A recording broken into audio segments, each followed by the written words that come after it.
What up? What up? What up? You know, maniacs. What up? Welcome to the show. Let me speak to the people that I can only see in the chat at this moment. Joseph Matuzak. What up? Where goes one? What up? Oliver Chapman. What up? Let me see here. James Hunter. What up? Taurine Whitfield. My guy. What up? And those are just the people I can see. If I didn't mention your names, I apologize. Listen. First part of the conversation, I'm gonna start with what I spoke to on Twitter, and I said, "What the hell is going on with Justin Fields behind the scenes? What is the deal? Why is he playing? Isn't he playing right now? After videos have surfaced of him throwing the ball, we're gonna get there right away." However, when I came into the green room today, our producer Chris Washington started a fight with me immediately with one play of Eddie Jackson that he picked out that he wanted to pick on Eddie Jackson about. We're going to play that video, and we're going to respond to that really soon. Hold on, Chris. You want to do it now? You want to put the gloves on now? You want to do it? You said nothing but a word. Let's do it then, man. All right. Come on. Here's Eddie Jackson playing too deep. Now one high. Last person on it. Boom. Boom. What kind of tackle is that? What do they call that? Hold on. Let's run it back one more time, kids. Hold on. Let's let everybody see this again. One high. He's the last line of defense. And did not wrap that tackle up, did he? Not at all. That's the understatement. Looks like he's trying to slow him down. My point is this. How many times have we seen Eddie Jackson do this exact same thing? It goes back to basic fundamentals. And when I saw that Sunday, I'm just done with Bojack. I'm done with him, man. They've hit on this too many times. His tackling is terrible. And he didn't even try to get the man down. He just went straight for the ball. Of course, that was futile. And I've seen this happen too many times, man. I've seen enough of Bojack. Okay, Brian. Don't look at the chat. Just give your visceral response to what you just saw. Yeah, the same thing with what he's getting paid, his age, injury history. It's Kid, stop cheating. I see you. Cheating? You're cheating over there looking at the chat. Stop cheating. Oh no, man! I'm talking to the chat, man. What's up? What's up, chat? What's up? Go ahead, Brian. Brian, my bad. No, like I said, I agree. It's time for Bojack to hit the trail. Look, the man's hurt. He's ailing. He's getting old. I'll give him his little dues, but that was probably the worst level tackle I've ever seen. Like that was his hands were inside the body on a running back who's holding the ball. Inside the ball. I don't even understand how you get your hands inside on a tackle, but hey, I think Eddie's purpose in that game was more of a deterrent than an actual active participant with Brisker out, etc. So I just gave it the best excuses I could pull out for Eddie Jackson's miss of that tackle, but that's one of those loafs that you want to put on screen in practice and laugh at. Because clearly we need to improve as a team. Like clearly we need to improve as a team. Here's what we got going on. let's do better, guys. Team leader. Team leader. And it's funny because like I told Nomad earlier, 2 plays before that, you got Montez Sweat just killing it across the field to attack Taysom Hill from behind. I mean, the exact opposite. You see this hits principle that to me now is an afterthought. I mean, it's non-existent. So, but you seeing this guy. I'm gonna turn it over to the defense, the counselor for the defense, and hear your statement, sir. All right, if you don't mind, play that one more time. Samo, can you hear us? He delayed. What's up, fellas? All right, look at this play, man. Yeah, we can hear you. Just watch this play. Tell me what you think. Look at your boy Eddie.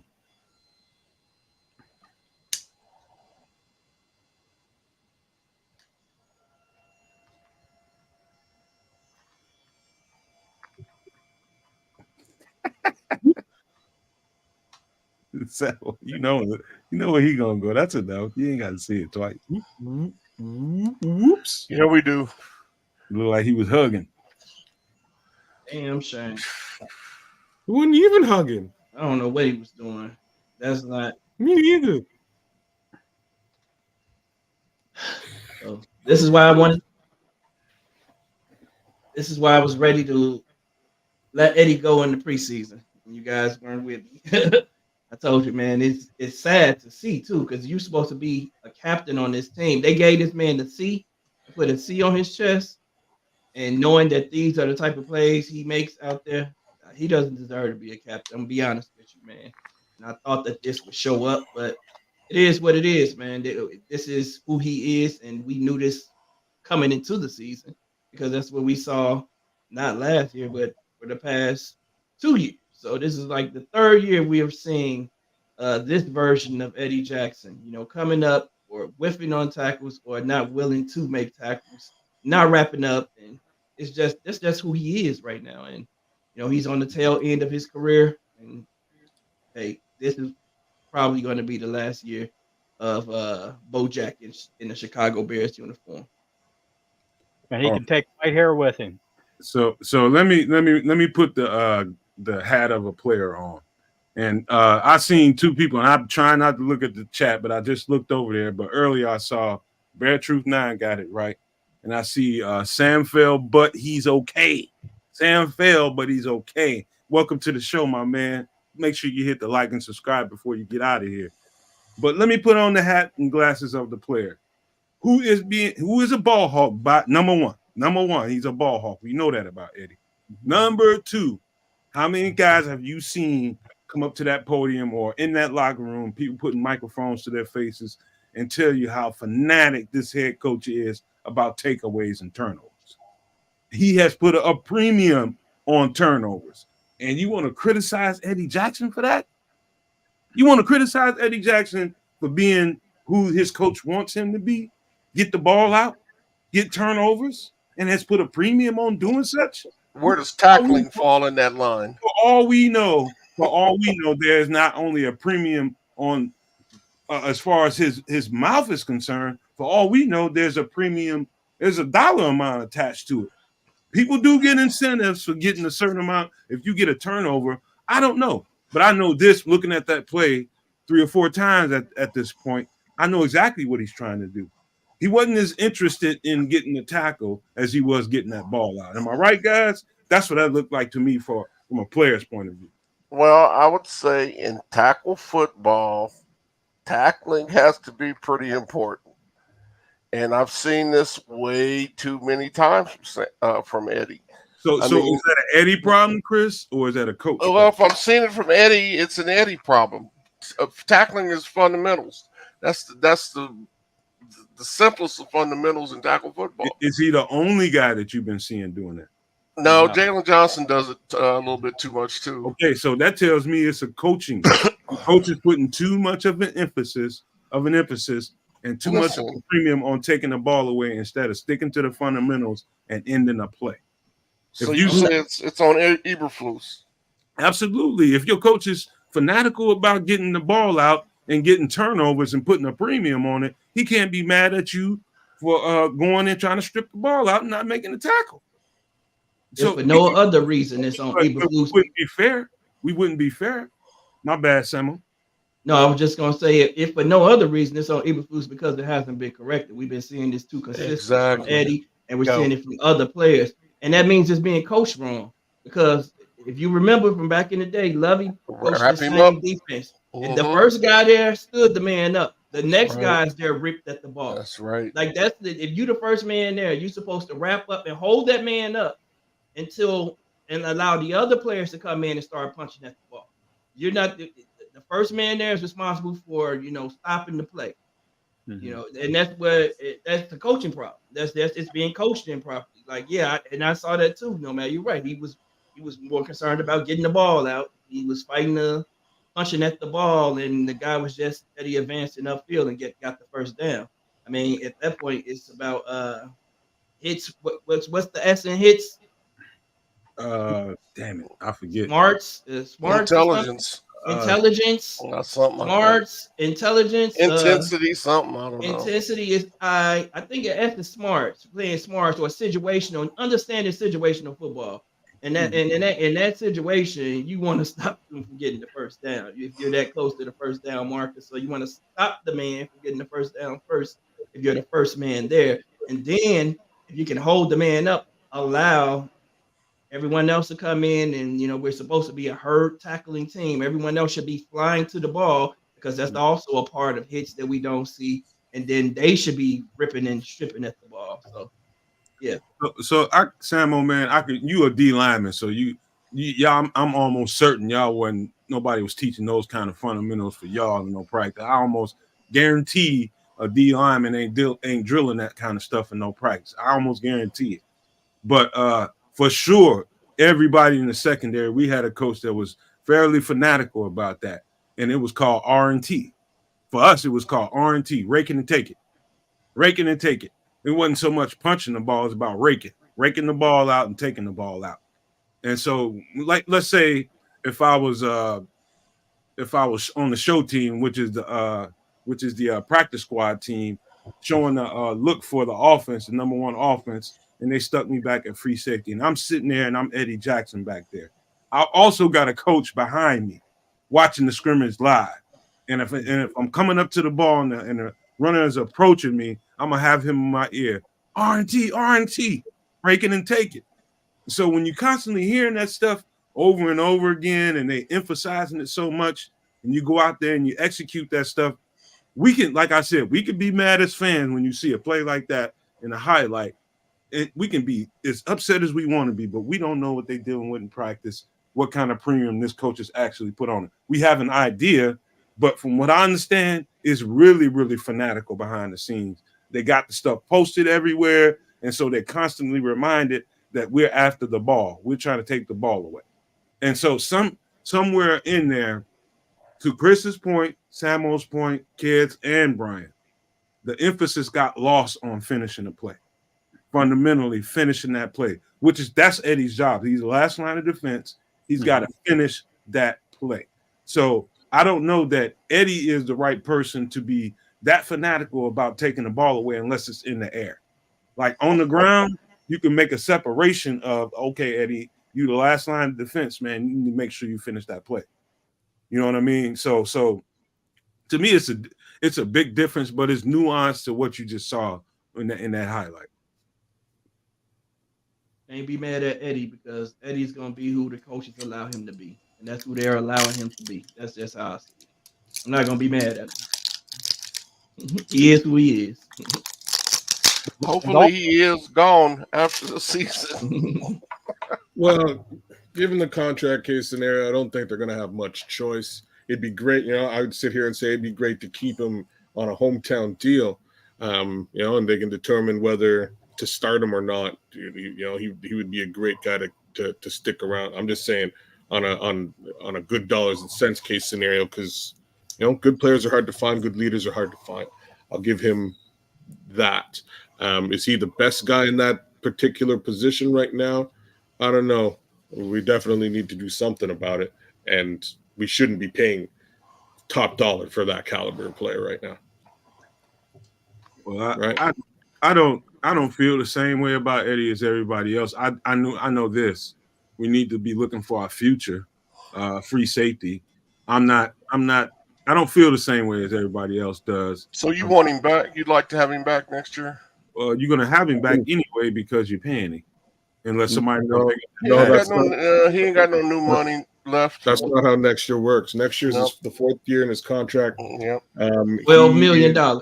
He is gone. He's looking at $12 million. He's looking at 12, 14 max. If they cut him, he makes $5 million dead cap money, and he would be off to another team. They would save somewhere in and around $9 million. So it's a question for Eddie right now. Like I'm saying, hometown deal. I love the guy. I'd say I'd like to have him stick around, but again, I wouldn't want to pay him top dollar. You know what I'm saying? I wouldn't want to pay him top dollar for that caliber of play. And to be honest with you, he's likely not to get top dollar out there in the world either. He's not. So you know what I mean? It might be preferable for him we value Eddie more than the rest of the league does. I would have to agree with that statement for sure. Hold on, guys. Chris, hold on. Let me take a quick station break right quick to tell Don Burr, shut up, man, before I bust your nose. Oh, threats. You're always talking noise. Eddie, you don't know if Homer a dog or not. He ain't got a chance to play. But that's neither here nor there, man. But congratulations on your team doing well. I hope y'all can keep it up. Y'all started off hot. I like to see teams start off hot because they usually tail off in the second half of the season. Just want to let you know that while you're here talking noise. But hey, man, don't make me bust you in your nose now. All right. We'll see them next week. Don't worry about it. We'll see y'all next week. Don't worry. See how real y'all are. All right, you got did you get the sound bite for kids or a video for kids? Yes, sir. All right, let's run it. I want y'all to check this out. I'm just, Chris, just roll the tape and let's just hang it out there. And So with that, open up to questions. Understanding what Justin's limitations still are right now. Yeah, like you said, he's not medically cleared to go right now, and he's getting better though. I mean, he's accuracy's improving. He's throwing it better, and he's starting to do more and more and more. So we'll see where it goes. And right now we're listing him as doubtful, and we'll see where it goes from there. If he's not medically cleared, well, how come doubtful versus out? Yeah, just to see. We got to give him one more day.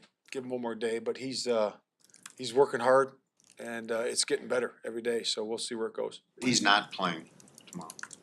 Yeah, he's not playing. What hasn't the medical staff seen to give him the clearance yet? What is it? What are they telling you? What's that? What is the medical staff telling you in terms of why they haven't given him the clearance? Yeah, it's really just the clearance is just obviously he's got to be cleared to play within the medical staff, and so it's really about him feeling good about it and the medical staff saying that he can go in there and function, and he's just not there at this time. Is it an issue of grip strength or? It's everything. It's all improving. The grip strength, the accuracy, the ability to function as a quarterback. It's all right there. It's getting close. I'm having trouble understanding. He's not playing, but he's doubtful. Is he out or doubtful? Now he's listed as doubtful. But you're saying that he's out. He's not going to play. We'll see where it goes. The chances are doubtful, 51% that he's in or out, and it's going to be. We'll see where it is. We got a little time left, but again, we'll declare him out when he's out. Right now, we're still listing him as doubtful. But will he go through any sort of pregame work tomorrow? He may. Yep, he may. Depends on what happens here in the next 24 hours. At what point this week did you guys move forward thinking most likely it will be Tyson on Thursday? Really just, we're just working towards that, right now. And we just decided it here coming up. We're still, like I said, doubtful, but, we'll see where it goes. And right now, Bagent looks to be the starter. Did you start the week assuming that? Did you start Monday thinking? No, we didn't. No, we had left it open, and we were it was optimism there, but we'll see where it goes. And but like I said, Bagent's done a nice job. Is that not the highest form of comedy? As a kid is back here killing himself. You know what? Ken asked, he requested the video. Let him go ahead. I had to get y'all to watch that movie because there's a point in it where he's smirking too, like he doesn't even believe what's coming out of his own mouth. Like it was super funny. So I wanted to roll that specifically to ask the world a couple of questions. So here's the first one. Do you think Justin Fields might have turned around and said, "Hey, Flus, yeah, I don't want to play. I'm not. You guys back the kid. I'm not trying to play this week. I think I'm going to rest. Count me out for this week." That's number one. Number two. Do you guys think Flus went to the kid and said, "Hey, kid, yeah, we chose the other kid, even though we think you're looking okay, and there's no medical sound reason why you can't play.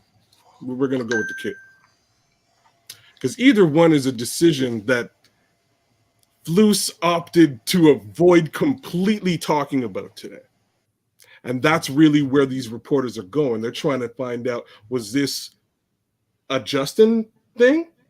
Was this a management decision or some, medically forced case scenario? And what I can tell you right now is if it was truly a medically forced issue, it would be a cut and dry, easy situation. No, medical says he can't play. Boom. All that? I don't know, y'all. What do you guys think? I think it was on Flus because Justin's too much of a competitor. Me too. Yeah, I don't think there's any way Justin's not, doesn't want to play. This is just his PR, man. That he's just so ill prepared to deal with the press. And I mean, he used so many words to say absolutely nothing. God, I didn't think it get worse than Nagy, but it is. No, it was Nagy level, but like Nagy kind of Nagy would kind of zone out into his own word salad, souffle, right? Like you just zone out into it, and then we'd get lost. And at that point, the presser was over. This time, Flus was smirking. Like if you really watch it, he's like, yeah, and he's smirking at the level that he clearly he's super poorly trained from a medium perspective, which is really what everybody's chalking it up to, or he's struggling to hide a decision that he's just made. And I think it's a combination of the two. I think Kids is right where he needs to be as far as this goes for a couple of different reasons. One, I'm gonna read you guys in a second something that I posted on Twitter and got a pretty good conversation out of. But just to play devil's advocate before I go here, I did watch that video of him throwing in practice, and I did notice something. I don't know if you guys picked it up, but when he was throwing the ball, but when the ball was being retrieved and given to him to throw it again, he only caught it with one hand. He didn't use his right hand. So what that means I didn't realize what hand to use. Good catch. What that means to me is, you can get away with playing RPO a full game and getting out of a game playing RPO, but it wouldn't be a well-rounded game plan and well-formatted game plan if you can't at least get under the center sometimes and run some of those types of plays too. Some play action and do that kind of stuff. You got to be able to receive the snap. And so that's immediately what went through my head was his thumb is still super tender, and it's probably a problem for him to get under the center and receive that snap. So that's just what went through my head. Here's the other side of me. I do think I think the coaches are running into a problem of we've made some choices and some decisions inside this building that we like the backup quarterback better than we like the starter. However, we're with the starter and we have to support him. But this is the kind of quarterback that we want. That being said, let me read this quote. This statement I made on Twitter. Some of you guys might have seen this, and I'm going to read it verbatim to you. Quote, "This isn't a quarterback battle in Chicago. It's a battle of ideologies at Hallis Hall. Between keeping a quarterback whose skill set can transcend the game versus stubborn coaches married to a scheme. And someone better get wise in that building before they do something stupid. Justin can do this." That's just my energy and what I believe inside my heart. I think we're stuck in a rock and a hard place with Justin Field and the coaches.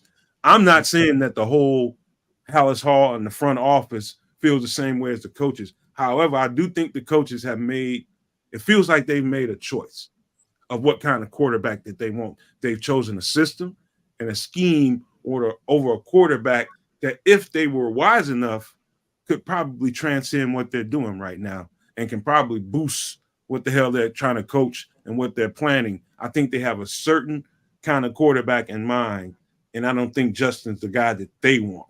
I'm talking about the coaching staff. I'm not talking about people in the offices in Hallis Hall. Hopefully, like I said in that statement, somebody going to get wise and realize that, hey, man, don't do nothing stupid we'll find some coaches that can develop this dude and get what we need out of this dude. And if push comes to shove, we'll let those guys go. Somebody is smart in that building, and we're gonna find out who at the end of the season. You're probably right. But first of all, hearing Flu stumble to answer a simple question that he should have been prepared for just made my Flu's meter go down. We talked about the Flu's meter, definitely went down. Because you should be prepared for that question, Flus, because that's going to be a question that you know is going to come up. They're going to ask you about your starting quarterback, and you weren't prepared, and then you stumbled, and you're obviously lying because you can't even keep a straight face, like Tez is saying here. So the other thing is, I think you're right. I think, and they're looking for Tyson Bagent to make them look right. So they believe in Tyson, and they want to put Tyson back out there on the field because Tyson's going to make them look right. Tyson's going to save their job. If Tyson comes in and he plays well and he executes well, then they got a reason to ask for another week for Tyson to stay on the field because, we're winning with Tyson. And then they want to keep rolling over and say, so they can go back and say, hey, this whole time it was just that, Justin can't run the offense we want to run. We got the right quarterback in here now. We got the defense running well. So, give us another shot at this next year and let's see where it goes. We'll roll with Tyson. Like that's what I think they're trying to use Justin as a scapegoat to save their jobs. And, and they're trying to roll with Tyson Bagent, man. And I'm going to tell you like this, it ain't going to work because the league has figured Tyson Bagent out. And when we talk about Tyson right before I'm going to leave it right there right now, but I'm going to tell you what I saw from Tyson on the film a little bit later. Brian, you got anything on that? Brian?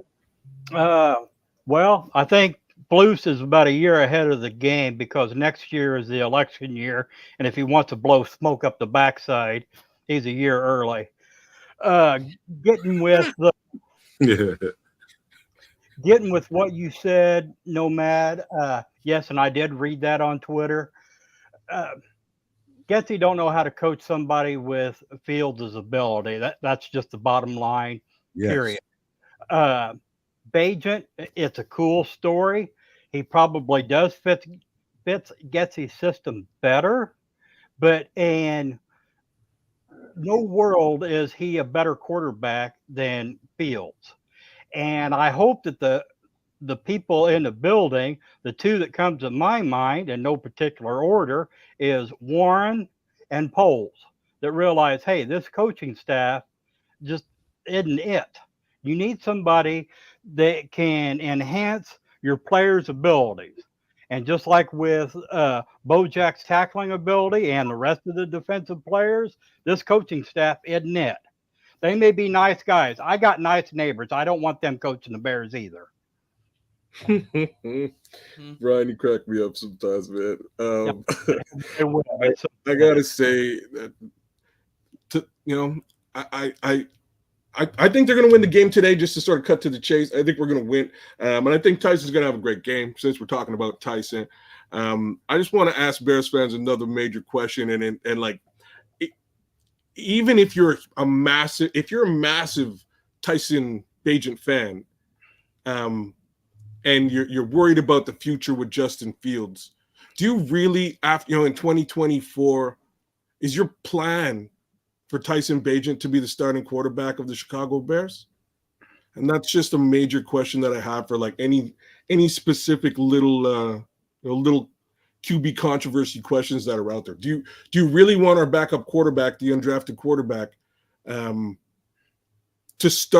be our starting QB next season? And that's some people have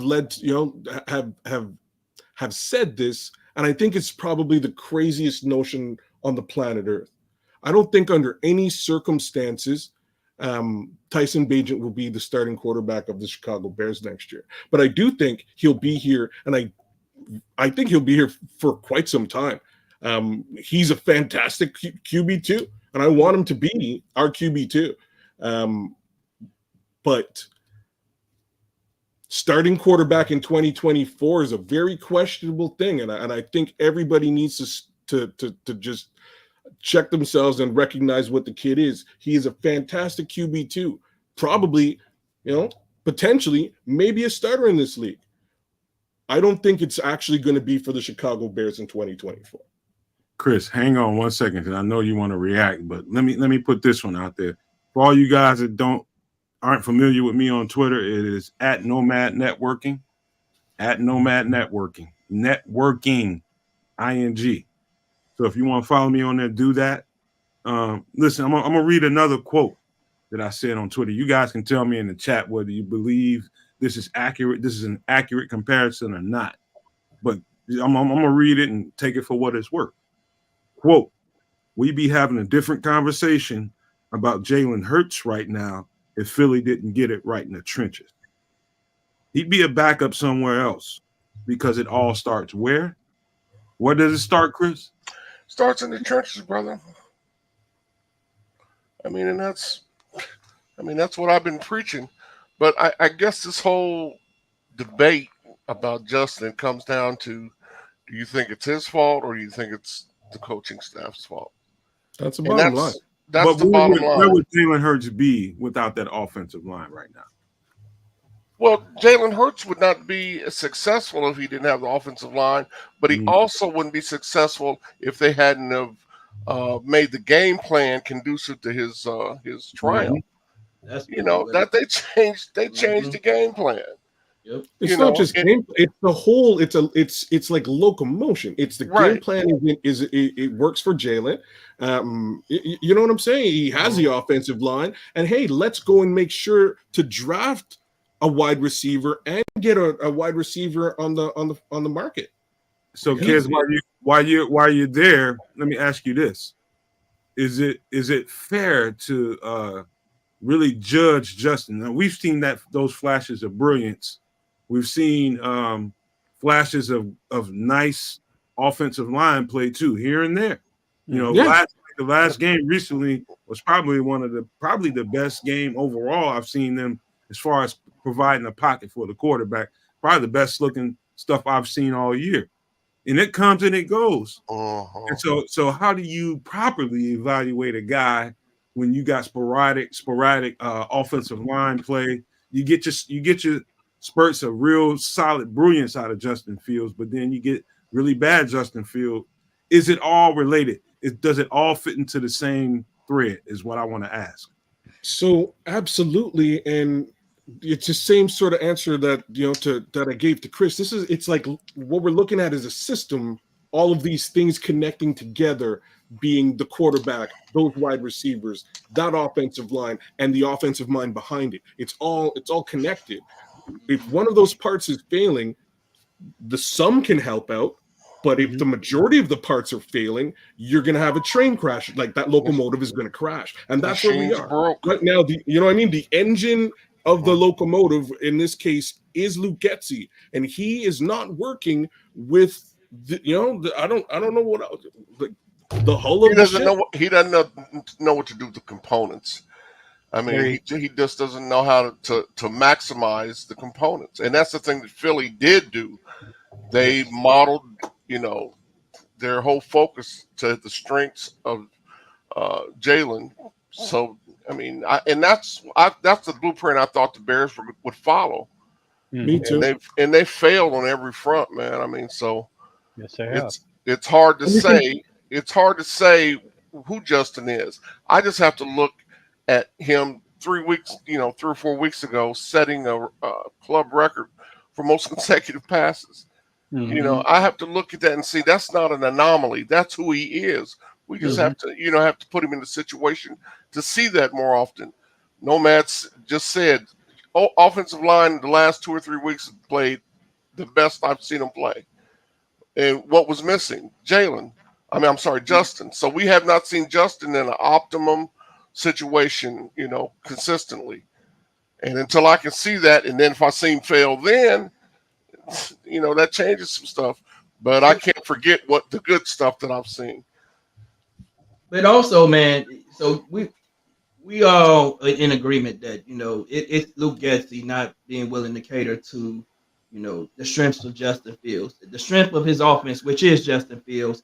You can offensive coordinator, he can scheme a game plan to make up for an offensive lineman or two that are not performing at optimal level. You know, you can help those guys out. And we've seen that happen over the past couple of weeks. We've seen a lot more Mercedes Lewis, right? While Justin is out for some reason, they figured that out. That maybe we can play Mercedes Lewis out there and, you know, help out this offensive line. That's been working. This last week, we saw a really Justin Fields type of game plan for that entire first half of the game, maybe the first 3 quarters, where he's rolling them out, you know, getting him some nice looks downfield, you know, all this good stuff. I don't know why Luke Getsy is for some reason reluctant to stay with that type of game plan, because what happened in the fourth quarter was he went back to what he wanted to do. And guess what? Not even Tyson could run that. It didn't even work for Tyson. Tyson held the ball longer, right? In that fourth quarter, did we not see Tyson holding on to the ball a lot longer? Absolutely. Because Also, you know what? or two. He shows too many symptoms of him not knowing what he's doing. Did he not line Scott up in the backfield at one play and run behind him? Tyler Scott. Yes. Mm-hmm. Yeah, he does some of the craziest things. He So doesn't why- understand personnel. Wait. Why would you take the lightest player on your team and And line him up? we just signed a big, huge receiver, Chris. We just signed a big, huge receiver. For the fact that EQ wasn't out, we had another good size receiver that we can throw in the game. We wanted to run certain kinds of plays. We had that guy, but we didn't elevate him for the game. So why run the play if you gotta put Tyler Scott at full? What the hell you gonna put Tyler Scott little ass in there? And then ran behind him. It wasn't even like they was trying to fake him out. He ran behind him. I'm like, man, look, that's just dumbness. That's just dumbness. Go ahead, Brian. I know. My bad. You still got something, Semo? Oh no, I was just gonna say, yeah, the windows just got smaller for Tyson when he did throw it, you know. And if you look at the tape, that's what you see. That the defense figured out early on in the game they were heating Tyson, trying to heat Tyson up, and he was picking them apart. He was checking into run plays when he should. His command of the offense is what I love about Tyson Bagent, that I want to see more from Justin Fields. Just, you know, he was checking in and out of runs and pass plays back and forth like at will. Every time he went to the line of scrimmage, he made sure he got them in the right play. So that's what I loved about his game, and that's what I want to see Justin use that autonomy and, you know, do a little bit more of that in the game. But we don't see a lot of that from Justin. And that's probably because when he gets to the line of scrimmage, it's like a few seconds left on the clock. So he doesn't have time to do any of that stuff. So get out of the huddle. Did you notice that? Do you notice how much time Tyson was getting the play, like how quickly he was getting the play in? He had multiple snaps, about 13 seconds before he actually snapped the ball. Maybe 6 seconds left over at snap. Whereas Justin's usually at like 1, if not like false start. You know what I'm saying? Like, I don't know, man. I really enjoyed watching. I really enjoyed watching Tyson Bagent play, and I'm going to enjoy watching him win today. I think he's going to. I think he's going to light it up today. I do. You see Samuel better. You see certain things, and you like to chalk it up as a coincidence, but you keep seeing certain things over and over and again, becomes a pattern. You start realizing, oh, okay, I kind of got an idea of what we're dealing with, guys. Let me tell you something. And let me tell you something from this perspective. If I was Eberflus, I would be afraid of this game. Number one, because I've seen time and time again a rookie quarterback go into a season and struggle mightily for at least half a season, and somewhere down the line, somewhere between mid to 3 quarters to the end of the season, they start really finding their stride. And I was looking really hard at Bryce Young these last couple of days. I've been looking at highlights. I've been just watching, his development versus the beginning part of the season where he looked like a chicken with his head cut off because the game was really faster than what he was used to. And he played at the fastest level in college. There is no better preparer of a pro football player than playing at Alabama or Georgia. That's the best you can get to get you ready for the next level. That's the best you can get. And it was still fast for him at the beginning. It was a new system for him. He was learning stuff, and you could see it. He was just out there thinking and not reacting. The last couple of games, I started seeing Alabama Bryce Young. That's what was scary to me. Number one. So to me, I can tell you this, whether it's a zone or man-to-man, Bryce Young, if given the opportunity, and we don't have a hell of a pass rush right now, can rip up a defense. Don't get that twisted. That dude can rip up a defense. I know he's become a punching bag because he's short and people turn him into a pincushion right now. But you'd be mistaken if you go into looking at this game thinking we just about to rump all kinds of rain over this guy, and we ain't. I'm just going to tell you right now, he can see.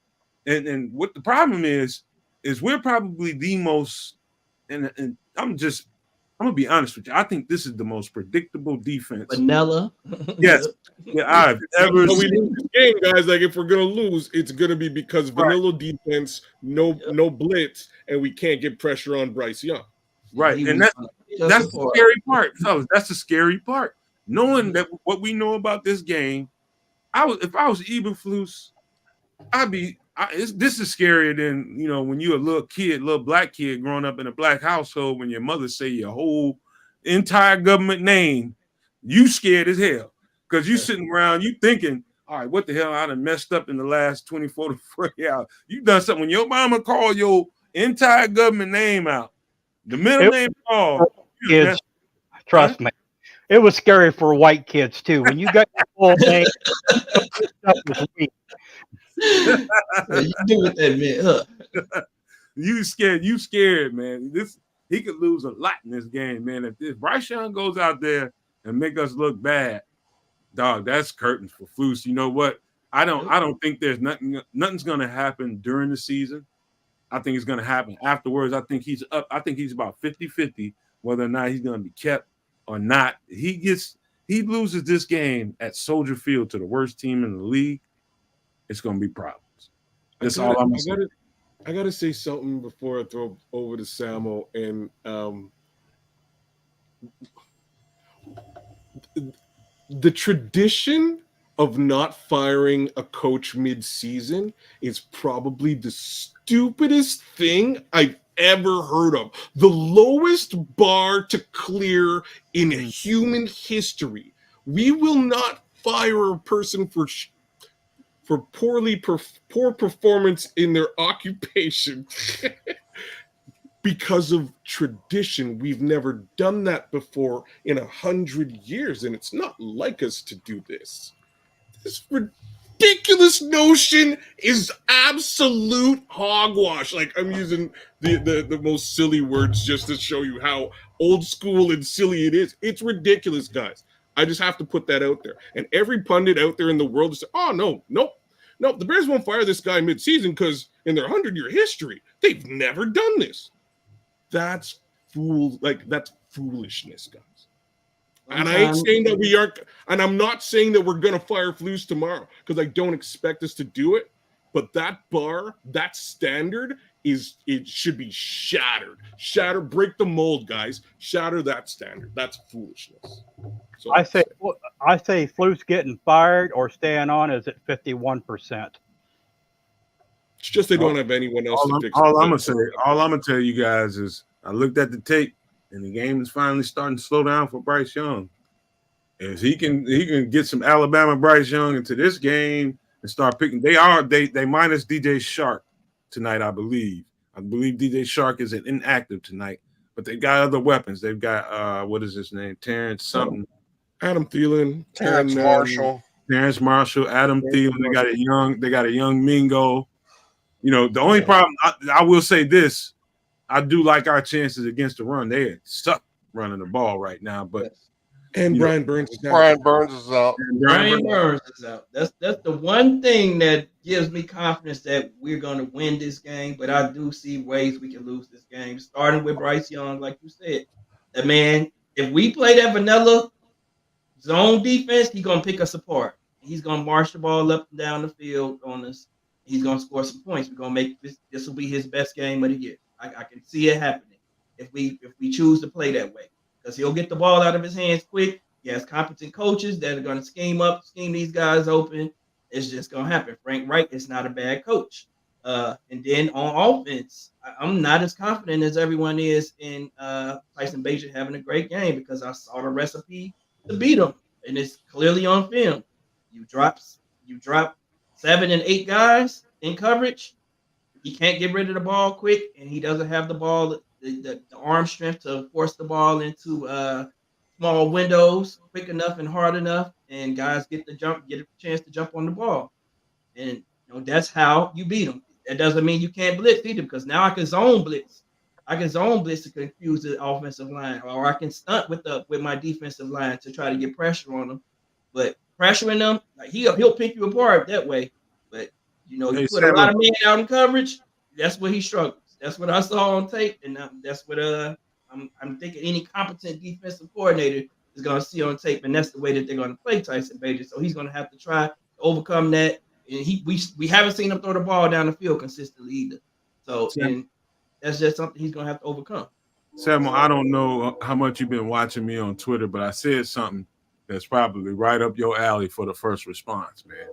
And it goes to something you was talking about earlier. I said EQ being he's active tonight. And I said something on Twitter. I can't quote exactly what I said, but I'm gonna give it to you the best way I can. EQ being active equals most screens. Screen game. Side on all day. Is that accurate? You accurate as hell. Yes. You know it's coming. That's gonna be the game tonight. Nomad, I think that what? The key to the game is Getsy. Yep. If Getsy uses his head, approaches the game like he did in the first half of Sunday, the Bears are more talented than them. They're a better team. They should win. The defense is trending upwards. If he has the offense play smart, the Bears will win this game. I'm not even worried about it. And Bryce Young is still a 7th grader to me.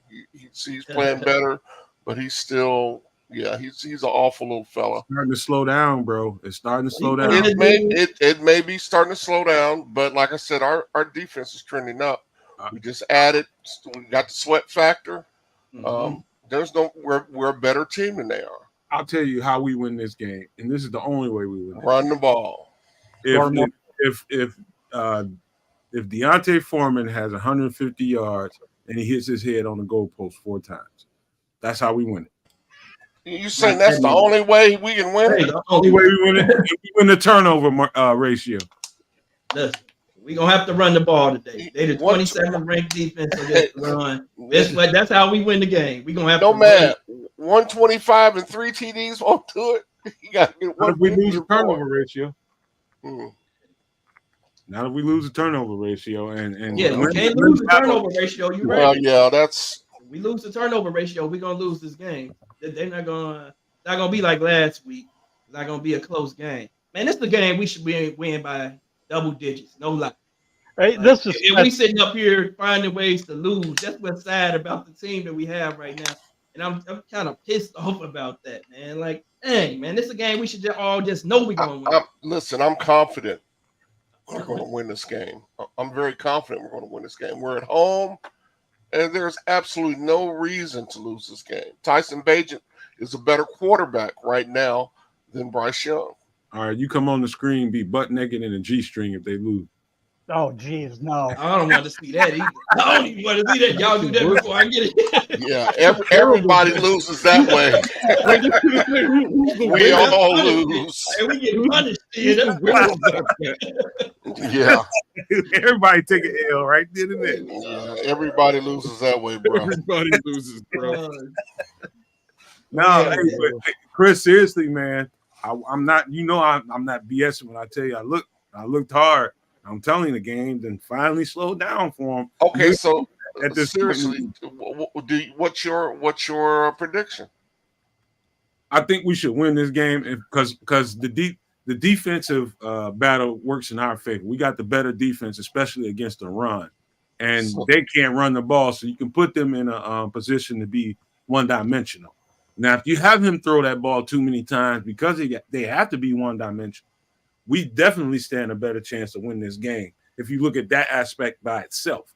The fact that we can stop the run at an effective rate that we can, and they are so poor at running it, yeah, that definitely bodes well in our favor. However, if we let this game get to turnovers and miscues and all that kind of stuff, and we get to a silly game plan on offense and try to outsmart ourselves, man, dog, this thing can turn into a kerfuffle, man, and for no good reason. We got to get a lead, man. We got to go up 2 scores. Well, you know what? I just know this. So we're getting close. We're getting close to game time, man. As Bears fans, we should be so excited about the possibility of having 2 good quarterbacks. Yeah, and that's, to me, it's a shame that we have to concentrate on other stuff instead of having the possibility. It can't be one or the other. Why can't we have 2 good quarterbacks? That's true. Agree. What time's the game kick off anyway, man? What time's the kickoff? 7. We do 7 like 15 or something. Yeah, all right. We got like 5 more minutes. Couple of things. Our friend of the show, Velus Jones, is a healthy scratch today. I figured I'd throw that out there. But me really bringing it up has a little bit to do with the loss of Greg Stroman. So we cut Greg Stroman there this week, and I thought Greg played amazing football for us in reserve capacity. And I was honestly hoping to see as much more of him as I can, maybe in a different role. He was great in preseason. And if we're looking at a healthy scratch, it's to me it's weird. Why are we holding on to these healthy scratches and letting go of good players? Good point. Well, there's a you're good trying chance to say Stroman comes back. Bayless isn't a good player. What you're saying? I'm saying that there's something that by the fact that he's a healthy scratch today. It's a healthy scratch based on his mistakes. And I think that's being heavily judged in that locker room and by that coach. And you can't blame him for that. He had a couple of shortcomings. He had a bad face mask and he had a bad pass drop. And for that, if it's based on performance alone, good healthy scratch. Now, if you healthy scratching a guy for that reason, I can't argue. But to call him a bad player, I think is unfair. I think that's not really what I said. I said, versus a good player. I didn't say Velus Jones was bad. On the flip side, I wanted to talk more about Greg Stroman than Velus Jones. I'm well over the Velus Jones conversation. I thought he played well, and I'm wondering why they would cut. I guess maybe just because they think they have enough cornerback depth. But EQ coming up, I think, has more to do with it than not, kids. I think the fact that EQ is a healthy because of the game plan that they want to do, and I'm almost certain there's going to be a bunch of screens going on. And, there will be, and EQ will be a big part of it today. Yeah, I think that's the game plan. That's just what it is. You'd rather have him than Tyler Scott and Velus Jones blocking for you on screen plays. Not only screen against the run too. I mean, yeah. So you're saying they elevated EQ. Yeah. And left Velus a healthy scratch, which makes a little bit more sense. All right, that makes a lot more sense for today's game. And kids, I think there's a possibility that they bring back Stroman too, because you got to think we got almost 2 weeks between the next game after tonight. How long does it take to clear waivers? Do you know? 1 day. 1 day. 1 day, but they're going to wait till after this game to make any more moves.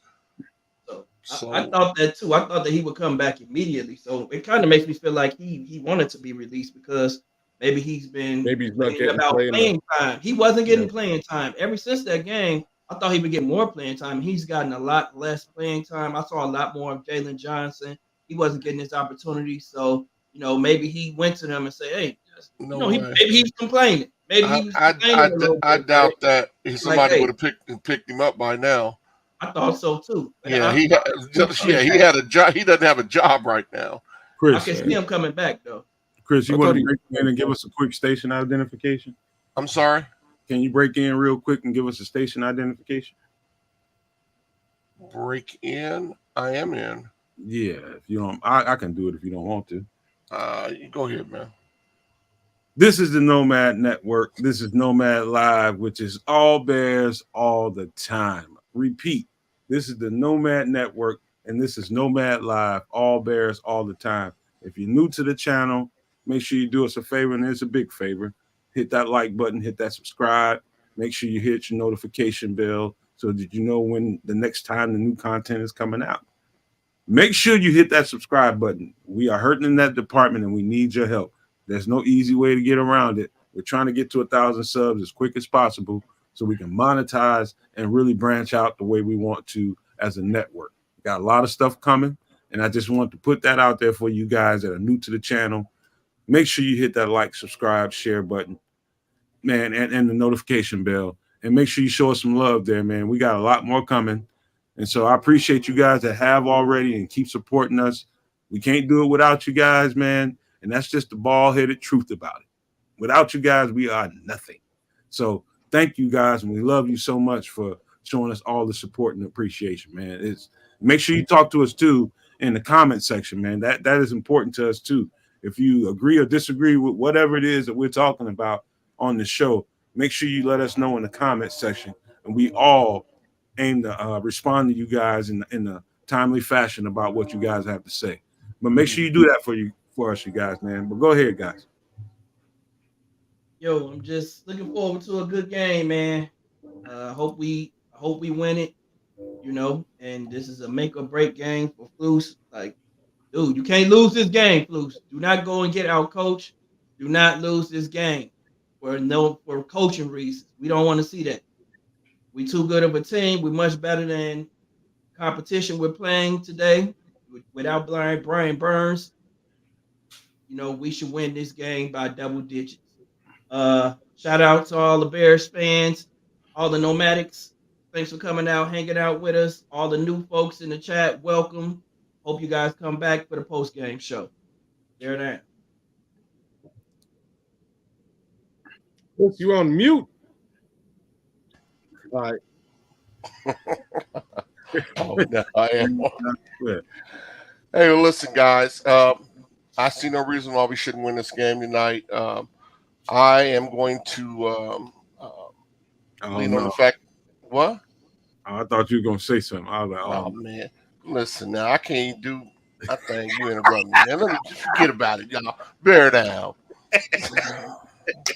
I'm leaving. Go ahead, Brian.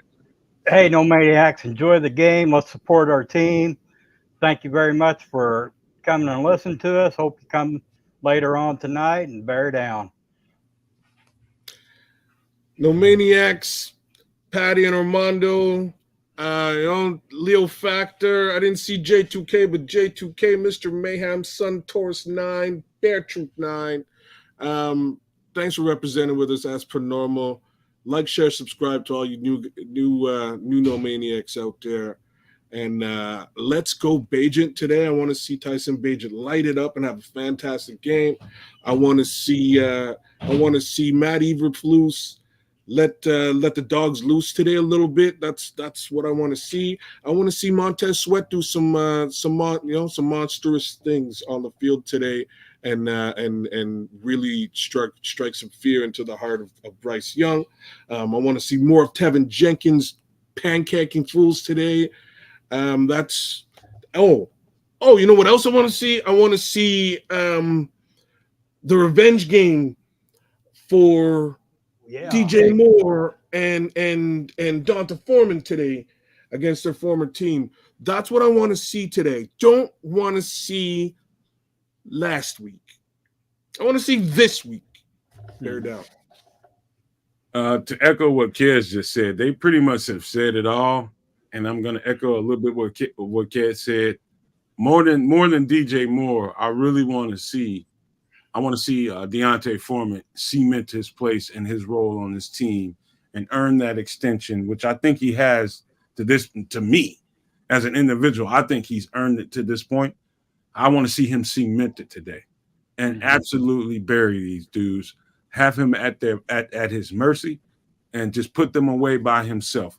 DJ Moore, I'm pretty sure they want to make sure he doesn't have the game that he wants because, of course, they want to try to make him look bad for not being on the team, and he got traded.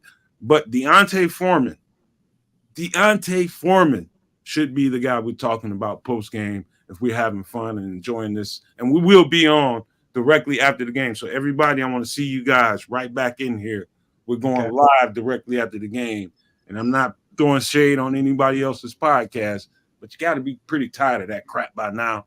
And I'm not calling anybody else's podcast crap, but we're something different than what they do. We have a different tone. We have a different tenor of what these other podcasts are. You know, we bring a different kind of flavor to the whole ecosphere of the Bears Network. But with that being said, I look forward to seeing you guys after the game, and we will be right here. So we're going to get you guys off the kickoff right now. I'm going to leave you with this. Love, peace, and hair grease, y'all. Get out.